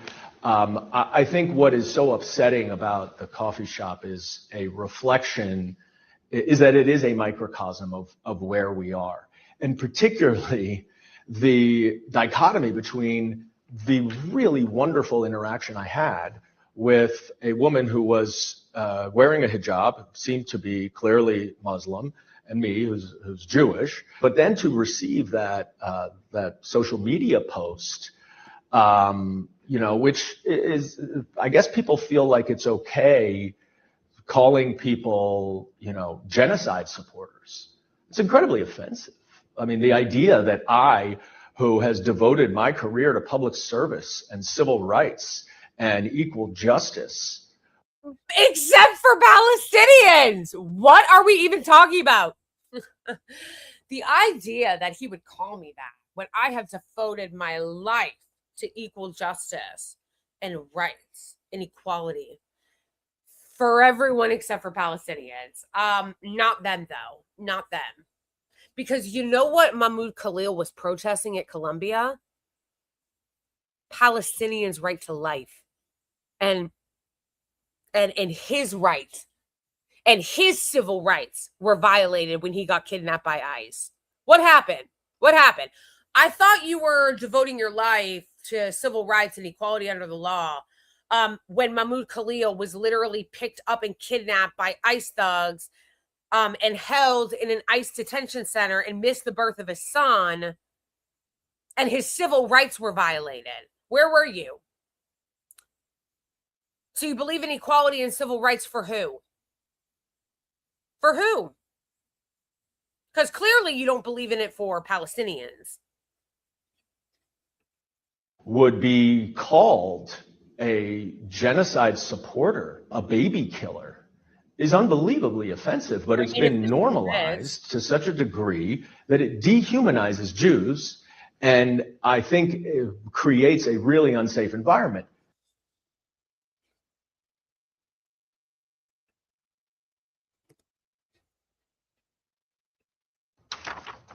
I wonder if you would disagree with this statement. It's amazing how long they made this segment. We all know that like cable news does really short segments in order to fit in as much commercial shit as they can. The fact that this is like a 20-minute segment is incredible. Think about the propaganda. Think about the propaganda that they're invested in on CNN to run this like 20-minute segment for a loser of a congressional race. Think about that, you guys. They ran like a 20-minute segment for the person that lost his congressional race. When do you ever see that? When do you ever see that? When do you ever see them be like, yeah, let's run like a 15-minute segment or a really long segment or a segment at all for that matter on somebody who lost their congressional race? No, you never see it. But they ran like a 20-minute one for the guy who lost his race.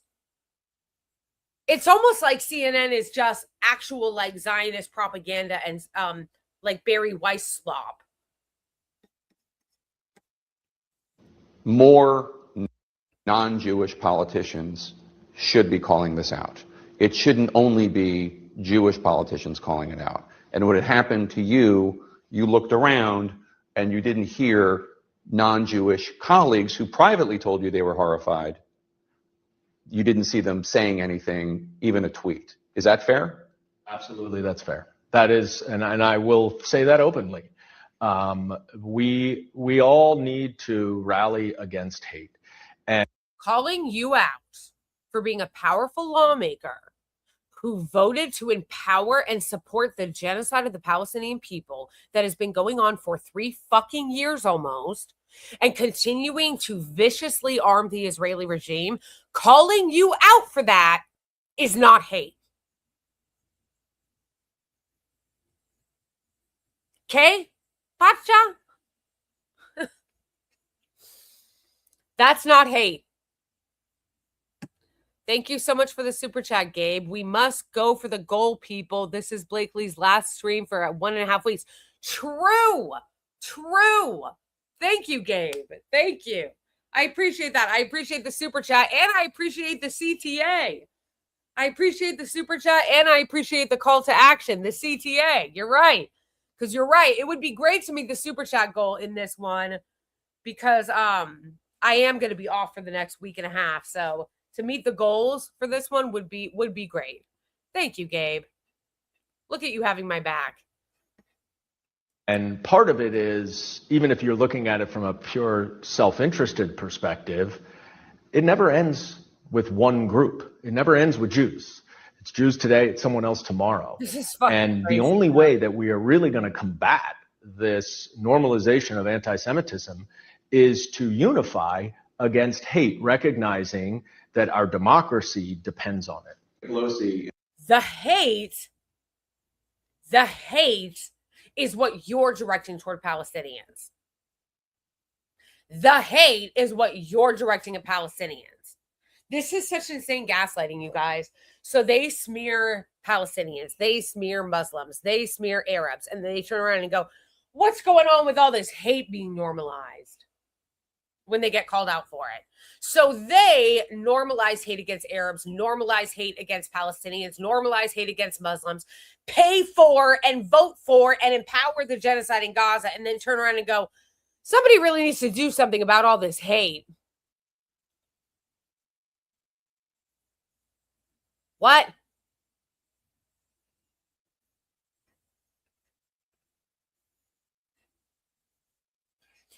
Calling you out and voting you out for your not just rhetorical support for genocide, but for you funding it.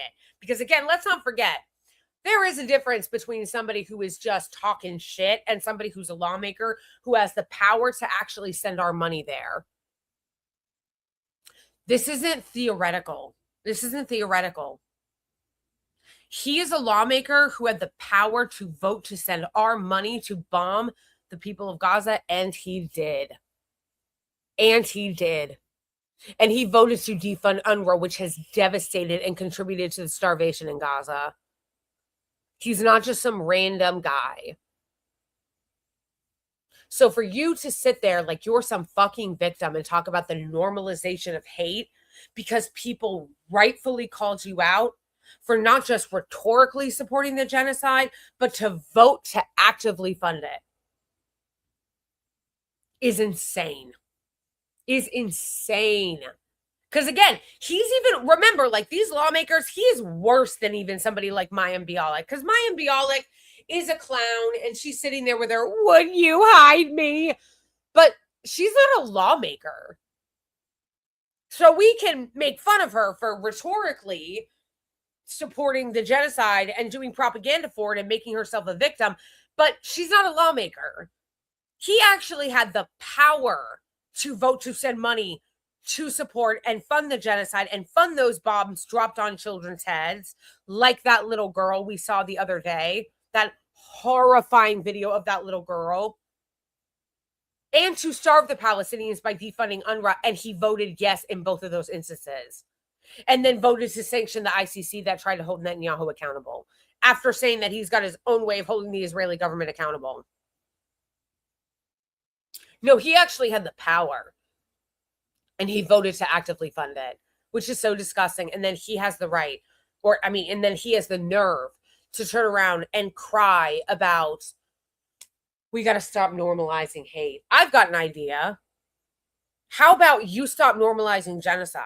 And no, again, calling you out and voting your ass out is not normalizing hate. Calling you out for your support of genocide and voting your ass out for your material support for genocide, calling you out for your rhetorical support of genocide and voting your ass out for your material support for genocide is not hate.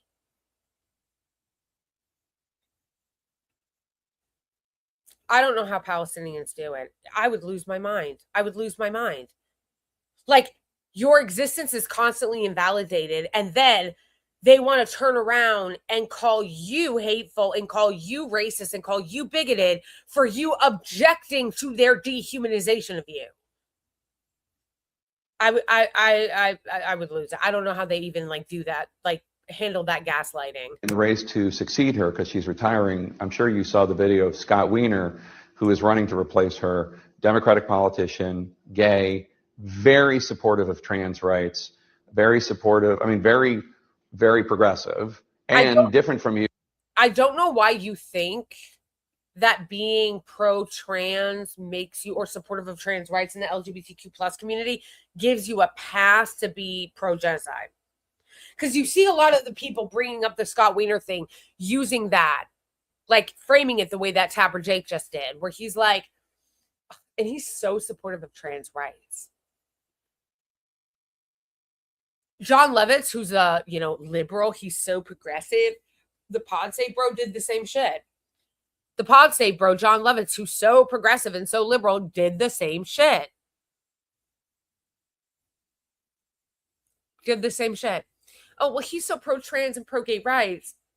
So you think you get a pass? Like, you think that because you're pro-gay that you get a pass? No, actually, it's insane that you think that you can protect rights for one group while dehumanizing another one.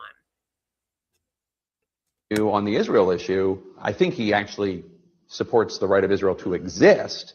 But beyond that, he is very far left, and he was chased out of the trans march. He's to your left on these issues, and I wonder if there are some people in the Democratic Party or the progressive movement or DSA, or I don't know who these hecklers were, but for some of them, it's just, you're Jewish.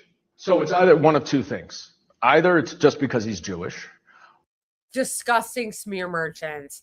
Disgusting smear merchants.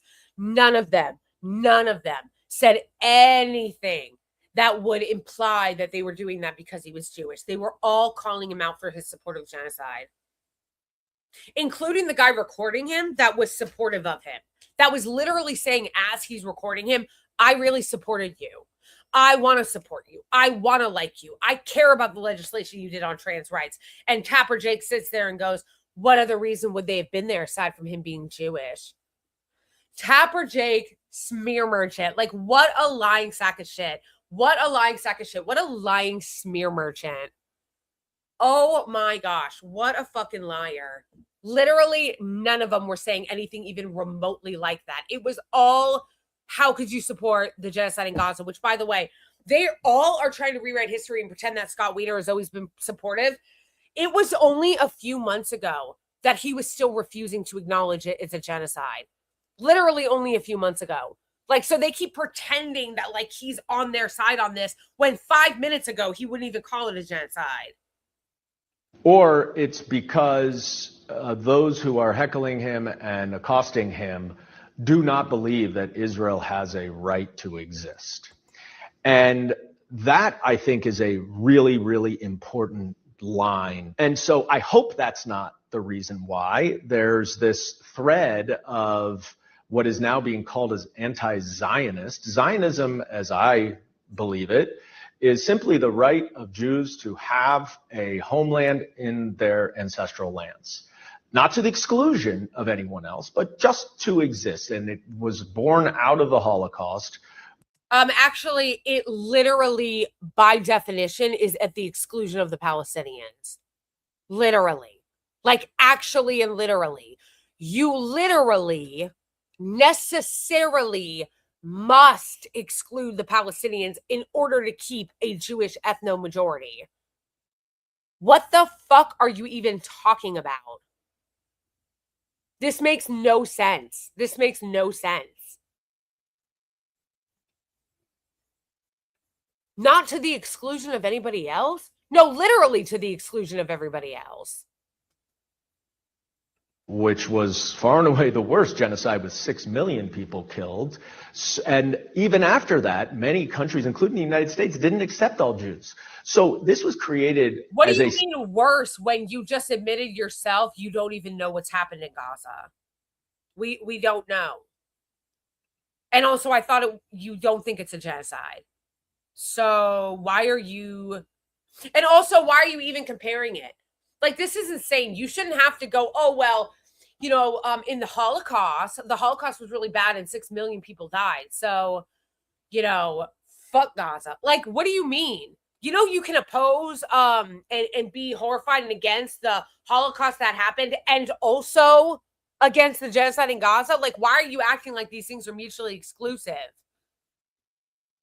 safe haven for Jews. And if you don't believe that it should have a right to exist, whatever your metric is, whether it's because it's a religious country, which is somewhat debated, or whether there are allegations of human rights abuses, there are many, many countries around the world that are both religious in fundamentally and also do not follow human rights. And if you are having a separate standard for the one lone Jew, you know why? Because we're not giving a ton of money and intelligence and cover to the other countries. Yeah, well, Iran has human rights. I'm sorry, are we funding Iran? No. No. They love to do this routine when it's like, I'm sorry, but which country are we funding? Do we give diplomatic immunity to and support to with the UN? Do we have their war criminals come to our country and give them standing ovations in our House of Representatives? Do all of them take money from through APAC? So when they do this whole, well, Israel is the only one held to this standard, it's like, because Israel is the only one that we have this relationship with. You guys say it yourselves. They're our special ally. We have a special relationship with them. Israel's the only country that when they kill an American, we don't do anything. Do you really think, does anybody really think that if North Korea or Russia or any other country, even Saudi Arabia, were killing American citizens, that we wouldn't like start a war with them or sanction them? We sanction countries over far less. The reason why when they go, oh, well, Israel's held to a different standard, it's like, well, actually, they're really not. But also to the extent, which is barely, that they even are talked about more, it's because of our relationship to them and with them.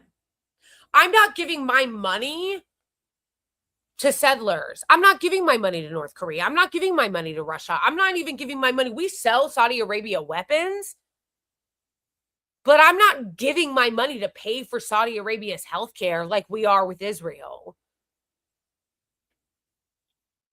Saudi Arabia is not violating our First Amendment like the Israeli regime is trying to do through their lobbies. It's the Israeli regime through their lobby that keeps trying to censor our free speech. That's literally arresting people for criticizing them. Mahmoud Khalil didn't get arrested for criticizing Saudi Arabia. He got arrested for criticizing Israel.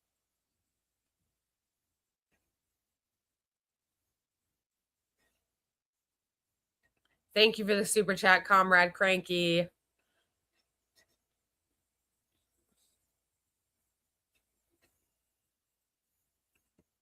Jewish safe haven, then the only reason is because of its Jewishness and its anti-Semitism. Your mayor doesn't think that Israel has a right to exist as a Jewish state. I think any state that privileges one religion over the other is one that I can't tell you I support, whether it be Israel or Saudi Arabia or anywhere else.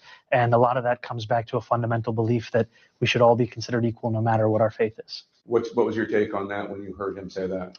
Well, I'm glad he mentioned Saudi Arabia. Imagine finding that statement offensive.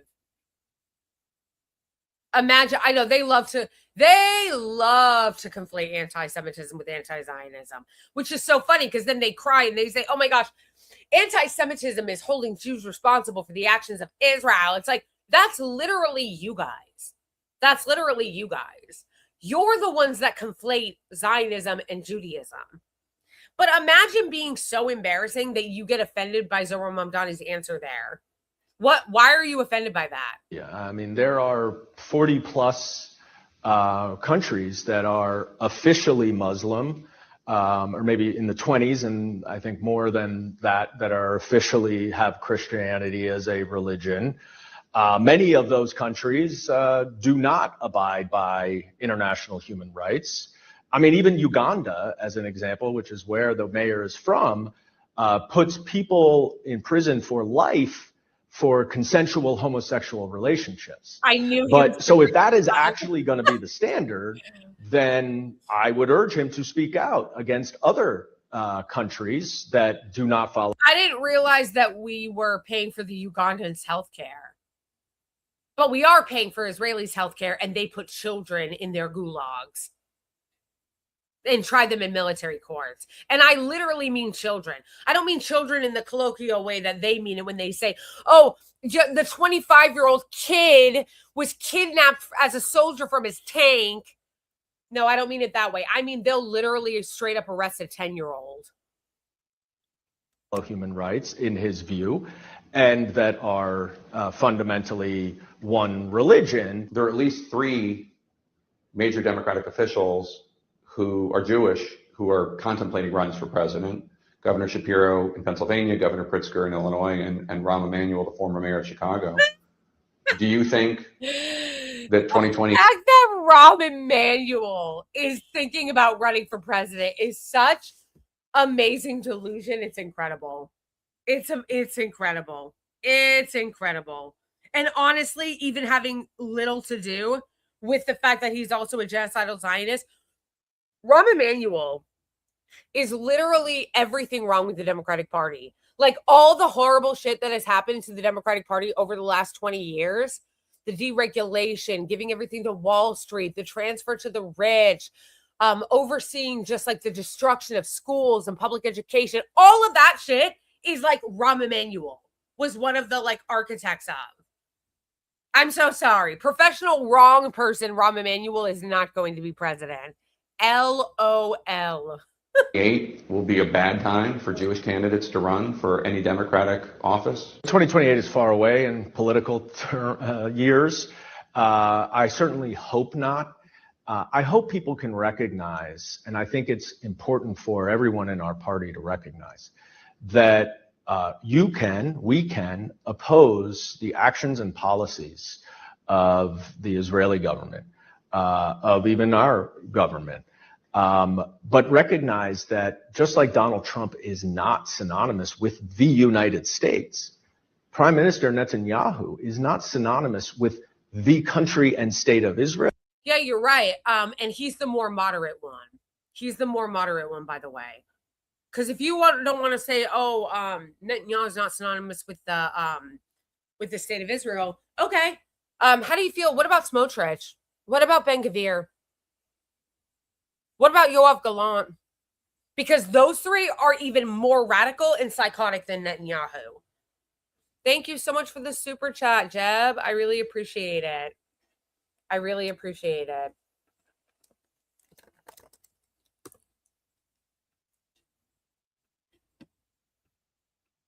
Or the Israeli people, holding American Jews or even the state of Israel in some fashion as identical or conflated with the Israeli government, we are applying a very different standard than we apply here in our own country.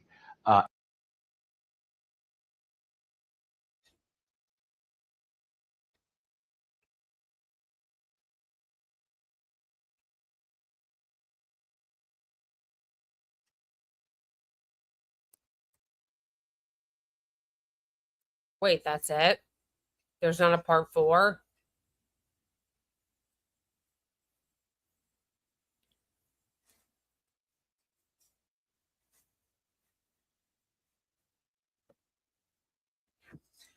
Delusional. Literally delusional.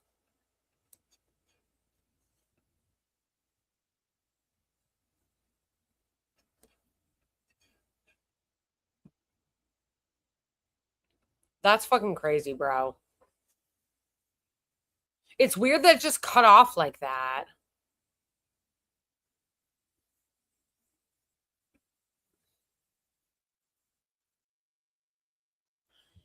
Okay, before we go,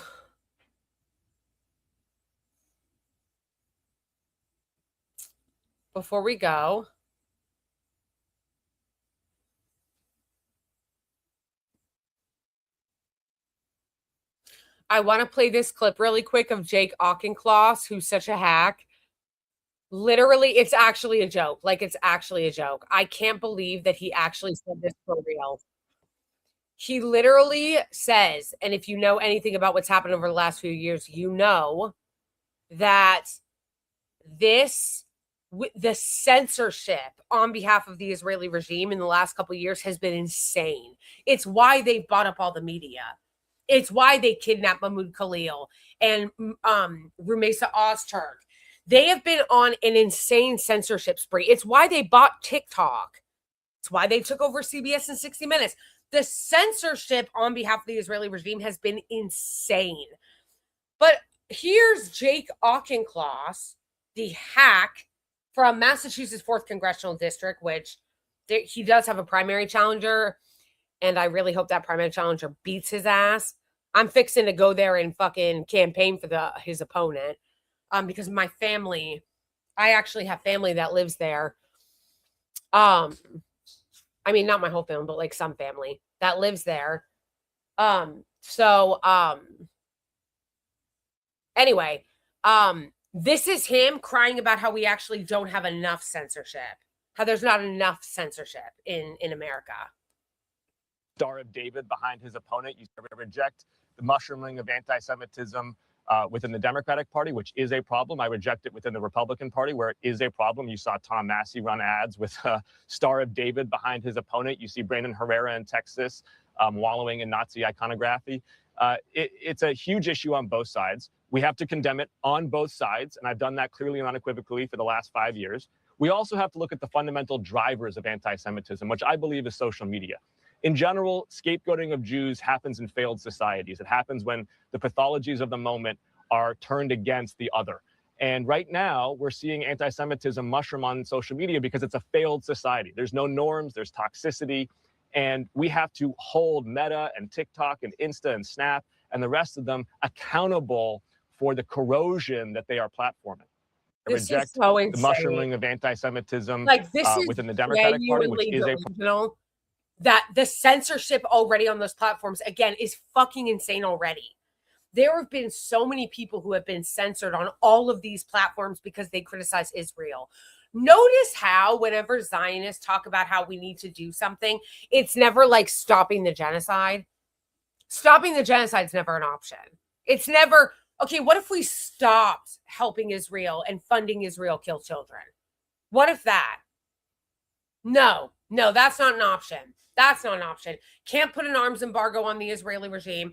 Can't stop funding their genocide. No, the actual answer is censor all the critics. Censor all the people calling it out. This is ridiculous. Which, by the way, they are trying to do even more to surveil and censor you right now in Congress. All of those child safety bills, COSA, the Kids Act that are moving through Congress right now, all of those are just censorship bills and erosion of your internet rights and your privacy under the guise of protecting kids. But the fact that this clown actually thinks that we don't have enough censorship online is insanity. Insanity. Literally, Unit 800, which are Israeli fucking literal, like, people that worked in like, the Israeli, like, IOF, like, units of the spy fucking parts of the IOF and the Israeli government are some of the people doing the moderation on Meta. TikTok was literally bought by Larry Ellison to censor criticism of Israel. What the fuck is this lunatic talking about? Insanity. Insanity. Yeah, if you haven't gone to the website, you really, really should. There is a website called badinternetbills.com that you really should go to because it gives you a lot of really good information on what is actually happening and how you can get involved. Because these bills are moving through Congress right now. And these are the bills, all of these. Age gating, Stop CSAM, Cooper Davis, Take It Down, COSA, Section 230, online checks, the Screen Act, all of these shit. I don't even see the Kids Act on here. But the Kids Act too, that's moving through Congress right now. These are all just internet censorship bills in a trench coat. If you like your privacy online, these bills want to strip you of that so that you have to give your government ID to the internet. It's insane. So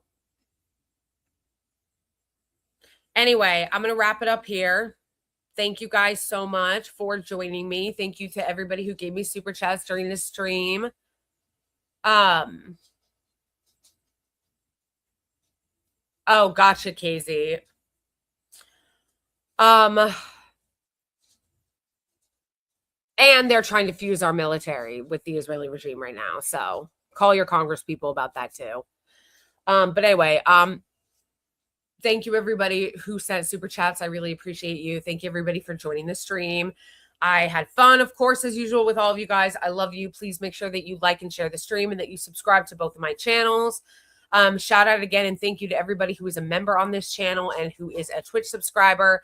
Thank you so much, everybody who is a Ko-Fi member and a patron. Thank you, everybody who wished me a happy anniversary. I love you guys. I will miss you because I won't see you for about a week and a half. But I do love you, and free Palestine and abolish ICE. And make sure to please keep cool. Unit 8200, thank you. Please,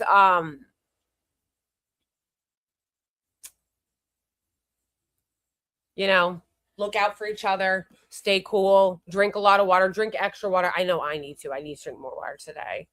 Thank you guys for the anniversary wishes. I love you so much. And I will see you on like the 15th.